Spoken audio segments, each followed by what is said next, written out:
Isolation isn't something we typically associate with comfort. It's a heavy-handed punishment given to prisoners and even a discipline given to children when they're grounded. Human beings are social animals for that matter, and connecting with others is one of our most base impulses and basic needs. Too much time alone can lead to mental illness and, in some severe cases, even physical degradation. Although, in our modern world, there's so much noise around us at all times that many end up eschewing these things in order to find some sort of peace or solace, for better or for worse. And while escapism isn't the healthiest thing in the world, it seems to be the answer many choose when coping with the world around them. It's easy to become addicted to our own company, addicted to our own isolation, and for that matter, I can't think of a better piece of media that captures this than a little freeware game known as Yume Nikki. Despite how niche and strange of an experience it is, it's become an extremely well-known and beloved gem of the indie gaming scene, touching countless lives through one of the most minimalist approaches I've ever seen in an interactive medium. The simplistic gameplay and strange atmosphere that Yume Nikki offers would really only appeal to a certain type of person. This is why it's been able to be a direct inspiration to many titans in gaming such as Undertale and Amori, while also retaining its own niche and cult-like status. And I just so happen to be one of those people who fully connects with it. No other game captures the cathartic yet somber nature of isolation and loneliness quite like Yume Nikki does. And it's the main reason the game has continued to stay relevant for nearly 20 years. And it's exactly why I want to talk about it. So let's take a step into the darkness for a bit and explore the traumatic world of Yume Nikki. Created with the ever-infamous RPG Maker engine, Yume Nikki is the brainchild of Kikiyama, an elusive developer who is mostly a mystery as there's almost nothing known about them, which honestly really adds to just how much of an oddity Yume Nikki actually is. It makes even the development of the game elusive just the same, with all there really being known about it is that it was developed for at least a year before its release with RPG Maker 2003, and updated continually for about 4 years, with the final update going out in 2007.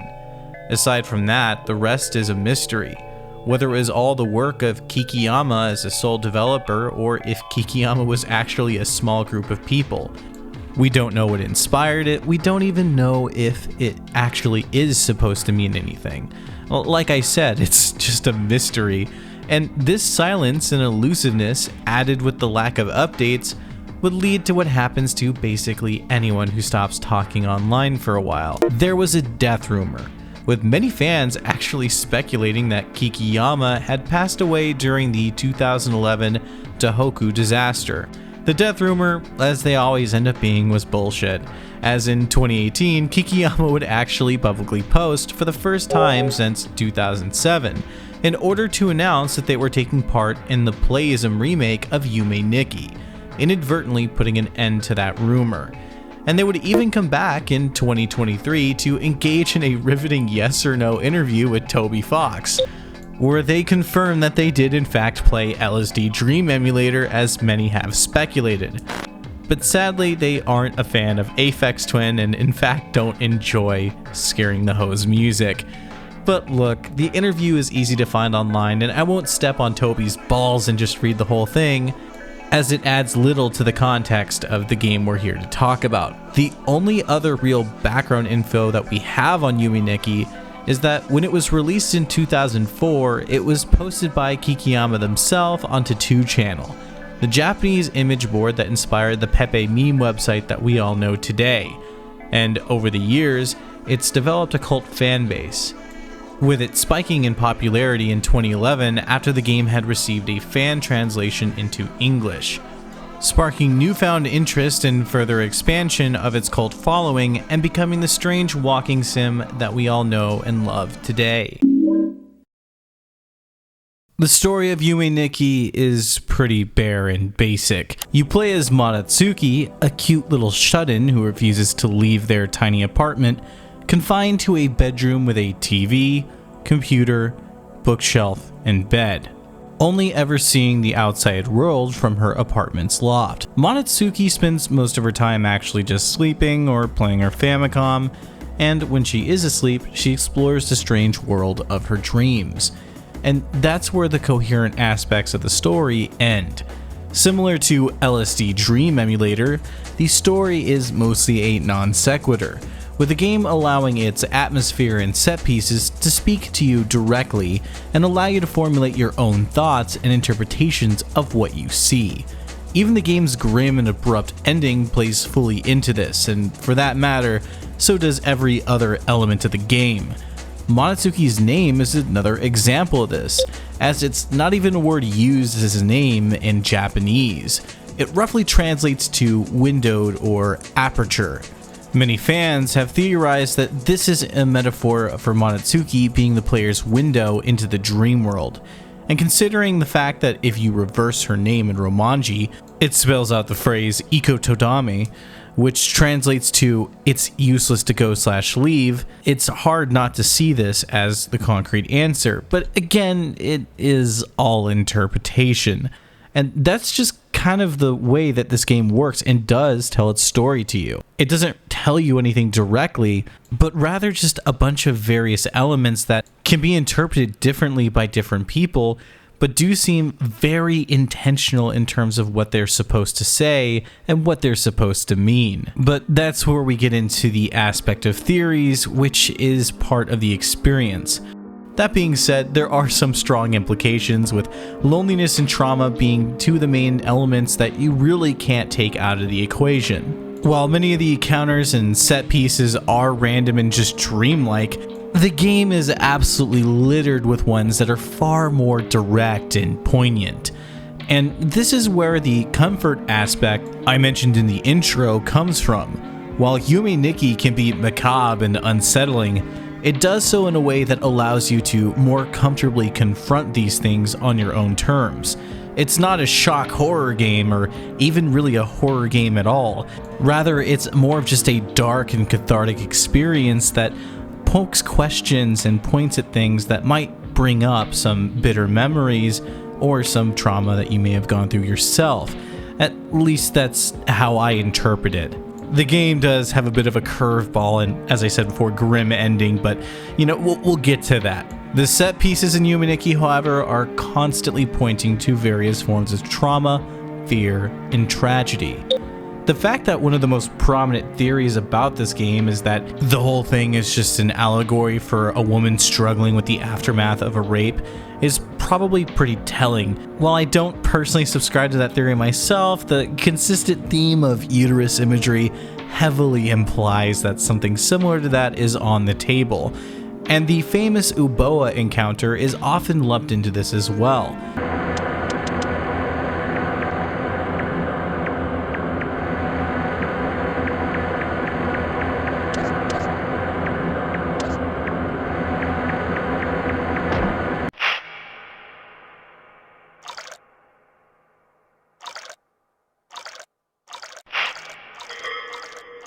But to me, Uboa comes across more as a manifestation of depression or trauma. Uboa is a black blob creature whose white face resembles a no mask, a historic prop in Japanese theater used to express extreme joy or sadness. The actual encounter with him has a 1 in 64 chance of happening upon entering Poniko's room and turning off the lights. And if he does so, you'll be stuck inside until you interact with him. But once you do, you're teleported to a place called Uboa's Trap, a nightmarish area of the game with some striking images and sinister implications. And there is no escape from this until you leave the game by pinching yourself awake and leaving the dream world. And from my point of view, it depicts Uboa as an embodiment of Moritsuki's trauma, constantly confronting and trapping her, much like she traps herself inside of her own apartment, allowing for a vast amount of interpretations from this single implication. Pseudo-intellectual bullshit aside, another example of this is actually the dead body that you find in the road, aka Corpson, as the fandom has dubbed him. It's extremely out of place being such a mundane representation of tragedy in what's normally an abstract and bizarre world, and like Uboa, one could take this in a few different ways. The body might just be a random dead person in Montezsuki's dreams, or it could be the corpse of a dead lover or family member. But given that it's located in an area of the game comprised of feminine monsters who torment you, it might also just be how Montezsuki sees her prospects with men, feeling like they're dead due to her lower view of herself. Again, it's all up to interpretation, and with nothing concrete to nail down any theory with, it makes the game's story whatever you make of it. The reason I set it up to be so grim, however, is due to the ending of the game, which, spoiler warning, I'm about to talk about. The ending of Yume Nikki sees Montezsuki wake up when she finds the 24 effects. She walks out to her balcony and jumps off the edge, bringing an end to both the game and her life. It's absolutely jarring considering the game isn't completely based around horror and freaky imagery, but when paired with the traumatic situations and scenes in the game and Montezsuki's hikikomori-like behavior, it's easy to come to the conclusion that Yume Nikki is trying to say something about trauma and suffering. What it all means is again up to your own interpretation, but it's this masterful use of immersion and implication that gives the game its greatest strength, and more than likely why it left an impact on those who've played it.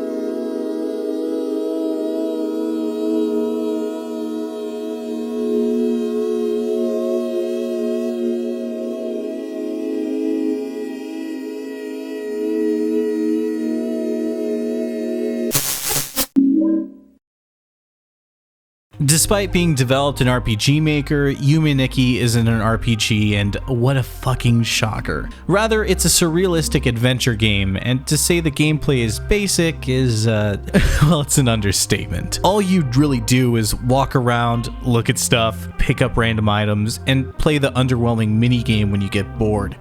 Look, I'm not trying to take a steamy shit on Yume Nikki. It's actually one of my all-time favorite games, it's just one where the gameplay is little more than a surrogate for the experience.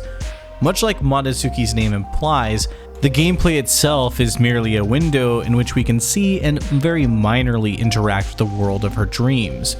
And the game's actual hook is the spectacle and atmosphere. You won't find answers to flesh out the story, you won't find gripping boss battles, and you sure as hell aren't going to experience any fast-paced, heart-stopping gameplay. Rather, you will sink into the ethereal and dysphoric atmosphere that the game bathes you in, with the music either lulling you into a comfortable and curious state, or building tension that only further isolates you. Outside of exploration, the only real goal the game provides you is finding the 24 effects, items that can be found and will congregate at the door room in the form of eggs. The effects will almost always change Montezsuki's appearance, and will have some sort of effect on the gameplay as well. For example, the knife can be used to kill NPCs, as well as they will automatically run from you if you have it selected. The bike will allow Montezsuki to travel on a bike, making movement much faster and easier. And the lamp will turn Montezsuki's head into a street lamp that lights up the environment around you. These become extremely important if you want to explore certain areas, such as the previously mentioned lamp being a necessity to explore the dark world. But on the flip side, you have items that are more just cosmetic and do little in the way of any real gameplay, but they do feed into the context of the game's way of poking at the player. The best example of this is the infamous poop hair. Yes, you heard me, poop hair. It's almost purely cosmetic, with the only slightest bit of practicality being that you can drop some poop to mark where you've been, but let's be honest, no one's gonna use it for that, and given the game's constant use of symbolism and implication, it can be seen as Kikiyama's way of calling the player a shithead, or the self-hating way that Monotsuki sees herself. The fat effect does actually play into the latter, but bad self-image isn't the only emotion the game tries to convey. I've harped on isolation and loneliness a lot in this video, and that's because it's the hook and connective tissue that brings this whole thing together, and I can think of no better example of this than the hilltop scene. There's a part of the game where you climb up a staircase and you find yourself at the top of a hill overlooking a scenic view. It's a tranquil and peaceful area of the game where you're surrounded by other people, but despite this, it's an area that beats you over the head with the feeling of alienation.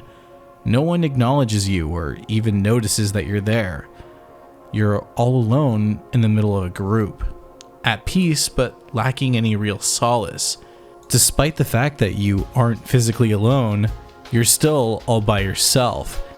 Scenes like this drive home the game's themes and overall tone, and they make you want to delve deeper into the vast worlds you can see and just find what else you can come across. And that becomes the gameplay loop for the rest of the experience. Exploring to see new things, coming to something that you don't have the right effect to see, then searching for that effect in order to further explore the game. It's simple but extremely effective. You see things that just make you want to delve deeper into what the game has to offer.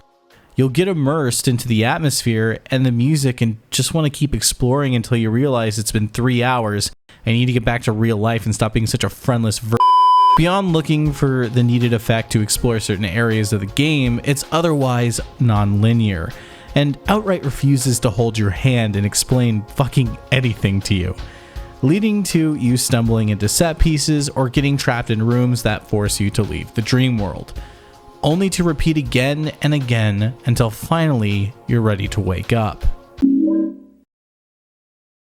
For those familiar with my content, you might have seen the title card and thought, isn't this supposed to be the aesthetics and music section? And to that, well, you're right, but with this game it all pretty much is just in service to the atmosphere. The highly stylized graphics and short loops that make up its music serve less as the standalone features that they typically are, and in this case as connective tissue to the isolating and unsettling atmosphere that the game likes to bathe you in. I mentioned in the introduction of the video that Yume Nikki really only appeals to a specific kind of person, and I meant that. But for anybody that has ever gone through a prolonged period of time in their life where they were isolated and alone in either a new area or even a familial one, then Yume Nikki is going to capture that gloomy and ever-growing loneliness better than anything else could. The game lets you wander aimlessly for long periods of time with little to no interesting things to see or even any NPCs to come across. It all reinforces the fact that you're alone in your travels and never know when you'll come across something strange or worthwhile. This all allows the game to lighten and darken the mood on a dime. If the glue of Yume Nikki is its theme of loneliness, then its climax is when it invades it. Either with events like the one with Uboa, taking you by surprise and turning what was an innocent meeting with another girl into a nightmare of tragic implications, or the ride on the spaceship with our piano-playing alien friend that shows off the lighter and more wondrous side of the coin, leaving a lot of the experience sitting in a more abstract area, with only a few directly showing themselves to be either positive or negative, but still allowing you to be the one who initiates contact. But there is one fairly common type of NPC that will break the mold and initiate a different interaction, doing so by pursuing you only to send you to an isolated and inescapable area of the map, where much like Uboa, the only way to get out is to pinch yourself awake and leave the dream. These NPCs are known as the Torinesian, humanoid creatures with bird-like faces and lanky bodies. When these creepy little fucks are around, they're definitely something that makes the game feel much more tense. Not like you're horrified by an intimidating monster, but rather the tension of knowing that if they catch you, that's the end of your journey. It's time to wake up. Something that can be both frustrating and disappointing when you feel like you're on a good adventure and making progress to whatever you're trying to do. But what makes them more effective in pushing this strange atmosphere is the fact that their intentions are completely left in the abstract. You don't really know whether they are something that is supposed to be seen as evil or not. Now, I know I need to unpack that a little bit because most people will see them as enemies. And sure, they can be seen as an antagonist to torment Moritsuki, forcing her back to the mundane confines of her apartment. But, on the other hand, they can be seen as a piece of her subconscious, trying to stop her from falling deeper into the mental abyss. And let's just take a second to look at their design. It's not exactly horrifying, but it's surreal and uncanny, which is honestly the best way to explain the entire game. A huge part of what makes this whole thing work is the art style. Every character, every creature feels uncanny and dreamlike, never fully nightmarish and never fully comforting either. It all exists in this weird and obtuse style.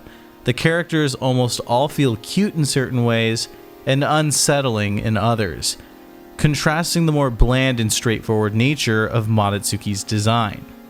Kyun is a cute blob, but his height and somewhat unsettling facial expression stop him from just being cute. Uboa looks like an evil plushie with his facial expressions giving him a mean-spirited Joker look rather than being pure malice.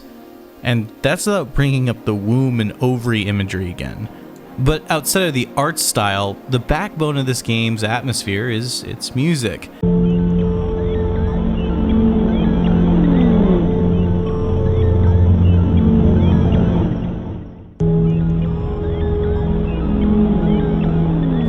Though saying the game has songs would be quite generous. Most of the OST is made up of 15-second loops that play on repeat, each encompassing a wide variety of ambiences that play into the feeling of whatever world you are currently exploring, be they straight up ambience like this,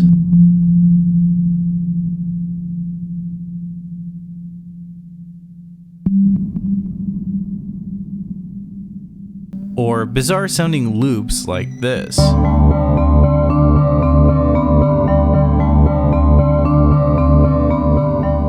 But that's not to say the game doesn't have more impactful tracks for certain moments. There's a place in the game known as the Barracks Settlement, a small town made up of shanty houses and inhabited by these ghostly alien creatures, where the music sounds like this.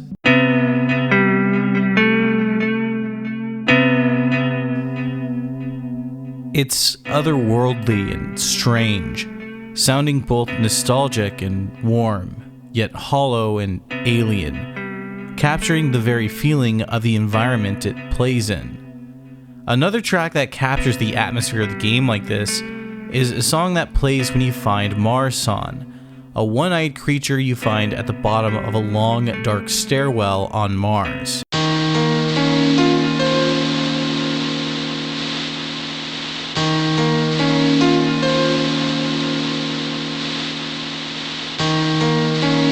This track alone captures the game, and puts that unsettling yet comforting loneliness into a bottle.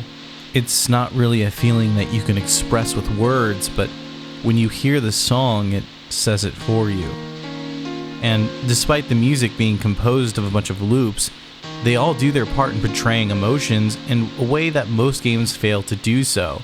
And the best part about it is you don't even have to take my word for it.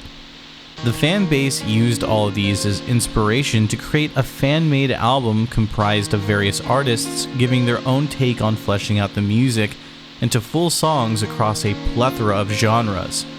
I won't go over it here, but the 24 Effects album is a letter of love and one I highly recommend to anyone who's played the game. Yume Nikki has left a huge mark on the indie gaming sphere. As I've probably stated many times by this point, it helped inspire and influence games like Undertale and Amori, which have surpassed Yume Nikki in popularity and now serve as gateways into these styles of odd, dreamy, yet horrific experiences. Even Undertale's W.D. Gaster takes direct visual inspiration from Uboa. But that's just scratching the surface. Yume Nikki spawned an entire genre of RPG Maker games. Some of these have gone on to become huge in their own right. Titles such as Dot Flow, Yume Tuki, LCD Dem, I Cannot Drown, and Flesh Child, just to name some popular ones. Though there are literally hundreds of these games floating around the internet. Just look up Yume Nikki fan games on Google and you'll see what I mean. And while many of these are unheard of, titles like Dot Flow and Yume Tuki are almost as big as Yume Nikki itself in terms of popularity. And I think that says something about just how deep this silly little indie game can touch you. This is why you should give it a try. And I mean, it's free, so it's not like you have an excuse to say no. And if I could talk of it personally for a moment, Yume Nikki has been a massive inspiration to me as well, heavily influencing the music I make and the way I approach atmosphere, as well as the art and visuals I use to represent my work. It's become one of my all-time favorite video games, and for that, I can't thank Kikiyama enough. But with that being said, subscribe, follow me on Twitter, support me on Patreon. I'll see you in the next video.